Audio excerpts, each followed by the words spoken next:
भगवान बुद्ध आत्मज्ञान की खोज में तपस्या कर रहे थे। उनके मन में विभिन्न प्रकार के प्रश्न उमड़ रहे थे।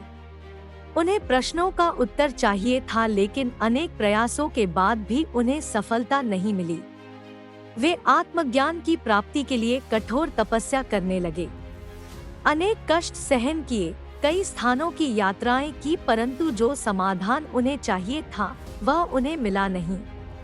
एक दिन उनके मन में कुछ निराशा का संचार हुआ। सोचने लगे, धन, माया, मोह और संसार की समस्त वस्तुओं का भी त्याग कर दिया, फिर भी आत्मज्ञान की प्राप्ति नहीं हुई। क्या मैं कभी आत्मज्ञान प्राप्त कर सकूंगा? मुझे आगे क्या करना चाहिए? इसी प्रकार के अनेक प्रश्न बुद्ध के मन में उठ रहे थे। तपस्या में सफलता की कोई किरण दिखाई नहीं दे रही थी और इधर बुद्ध ने प्रयासों में कोई कमी नहीं छोड़ी थी। वे उदास मन से इन्हीं प्रश्नों पर मंथन कर रहे थे। इसी दौरान उन्हें प्यास लगी। वे अपने आसन से उठे और जल पीने के लिए सरोवर के पास गए। वहां उन्होंने एक अद्भुत दृश्य देखा। एक गिलहरी मुंह में कोई फल लिए सरोवर के पास आई। फल उससे छूटकर सरोवर में गिर गया। गिलहरी ने देखा, फल पानी की गहराई में जा रहा है। गिलहरी ने पानी में छलांग लगी दी। उसने अपना शरीर पानी में भिगोया और बाहर आ गई। बाहर आकर उसने अपने शरीर पर लगा पानी झाड़ दिया और पुनः सरोवर में कूद गई। उसने यह क्रम जारी रखा। बुद्ध उसे देख रहे थे, लेकिन गिलहरी इस बात से अनजान थी। वह लगातार अपने काम में जुटी रही। बुद्ध सोचने लगे, ये कैसी गिलहरी है? सरोवर का जल यह कभी नहीं सुखा सकेगी, लेकिन इसने हिम्मत नहीं हारी। यह पूरी शक्ति लगाकर सरोवर को खाली करने में जुटी है। अचानक बुद्ध के मन में एक विचार का उदय हुआ, यह तो गिलहरी है, फिर भी अपने लक्ष्य को प्राप्त करने में जुटी है। मैं तो मनुष्य हूँ। आत्मज्ञान प्राप्त नहीं हुआ तो मन में निराशा के भाव आने लगे। मैं पुनः तपस्या में जुट जाऊंगा। इस प्रकार महात्मा बुद्ध ने गिलहरी से भी शिक्षा प्राप्त की और तपस्या में जुट गए। और एक दिन उन्हें आत्मज्ञान प्राप्त हो गया और वे भगवान बुद्ध हो गए।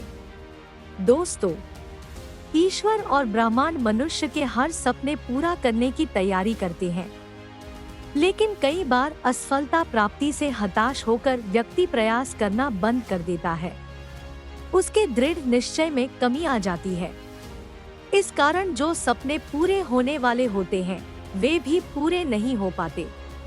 ऐसे अधूरे सपनों को यहाँ प्रतिरूप के रूप में रखा जाता है। अगर तुम लगातार प्रयास करते रहते और परिस्थितियों के आगे हार न मानते तो शायद ये सब कुछ पा चुके होते। इस कहानी से हमें ये सीख लेनी चाहिए कि हमें अपने सपनों को कभी मरने नहीं देना चाहिए।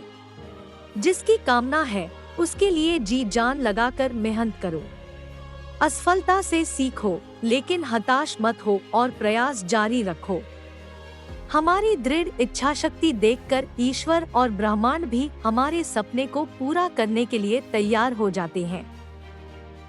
इसलिए तब तक प्रयास करो जब तक ख्वाब हकीकत न बन जाए। आपके आसपास रहने वाले लोग क्या सोचेंगे, इस चिंता को छोड़कर व्यक्ति को अपने जीवन में कभी भी प्रयास करना नहीं छोड़ना चाहिए। यदि आप ऐसा करते हैं तो कामयाब होंगे और दुनिया आपको जानेगी। यदि ऐसा न भी हुआ तो आपको अनुभव तो प्राप्त होगा ही। आप दुनिया को भी पहचान सकेंगे। संतों महापुरुषों का कहना है कि प्रयास करके नाकाम होने वाला व्यक्ति उससे लाख गुना बेहतर होता है, जिन्हें बगैर प्रयास किए ही सफलता प्राप्त हो जाती है।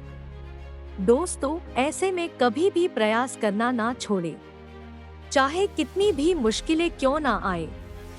तो दोस्तों, कैसी लगी आपको ये कहानी, हमें जरूर बताएं और चैनल को सब्सक्राइब करें।